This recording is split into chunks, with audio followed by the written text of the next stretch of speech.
Divorced Dad Diaries, day 135. And my daughter's going to a sleepover tonight, and I'm still not sure how I feel about it. So, for reference, my oldest daughter, she's 9 years old. She's been to a sleepover before when I lived back in Bulls. And it was like with a local family. The mum worked at the daycare. She, had a hand in raising like 3 out of 4 of my kids. So I kind of knew them well. This is the first sleepover she's going to since we moved down to Rolleston, and I think she's been wanting to do one for a while. I know she's kind of been like pestering me about it, but it's like I can't decide if you stay at someone else's house. They have to make that decision for you. But the reason I'm on the fence about it is just because I've never actually met this family before.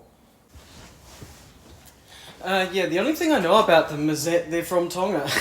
I didn't even know their names. Sidetrack, but is it just me, or is there like way less Māori and Pacific Islander people who live down in like Canterbury? I don't know. I don't know if that's just like I'm not noticing it, or whether that's true. There's multiple schools here in Rolleston that have over 1,000 students, and so many dozens of languages spoken. It's such a diverse little place, so it's pretty cool. I really like it.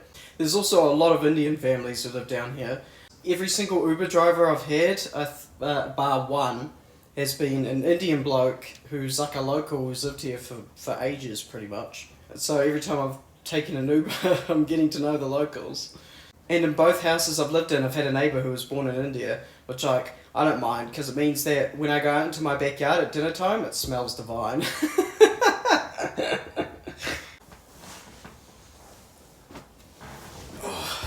But back to the sleepover thing, so she came to me with the idea on Monday, and I said like, okay, I don't even know where these people live, so how about you like get some details from them? And then on Tuesday she came back with the address, and it was like, okay, so it's all written down. I'm like, okay, I know where they live, and I was like, okay, maybe you could just go and like stay at their house after school or something for a couple of hours. Wednesday came around, I'm still undecided on the sleepover, and I was like, oh, I don't know what to do. And then I remembered she has another parent, so I messaged my ex, and I was like, what do you think? And she just said, well, you're just going to have to make sure that you meet the parents. Because I know what my oldest daughter is like. She will just go over there if I let her. Too independent. So I've had to think about it, and I've decided that, yeah, she can go, but she's going to come here first. I'm going to take her there after school, and then I'm going to meet the parents, shake hands, have a bit of a yarn, and just so I actually know who they are. I have every bit of faith that they're probably lovely people, but it's just kind of nice to know. Sending my daughter away to someone's house and I don't even know like who they are just feels kind of strange to me. But another thing I like to do is that when one of my kids goes away to like a sleepover or a birthday party or something, is that I tend to just like get takeaway for the remaining 3. It's almost like there's one less person here, so there's one less person I have to pay for, which means that takeaway is going to be a bit cheaper. So, well, why not? Well, I can tell you why not, because my daughter came home from school and told me that it's been called off, and apparently I have to drop her over to their house tomorrow, but like I don't have their phone number, so what, I'm just supposed to like rock up at a random time and drop her off?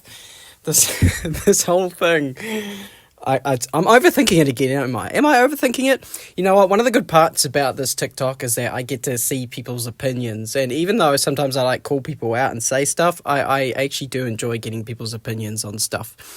But I also managed to hang my washing out today for the first time in a while, because it was actually been sunny the last couple of days, although they didn't all quite dry, but they got dry enough.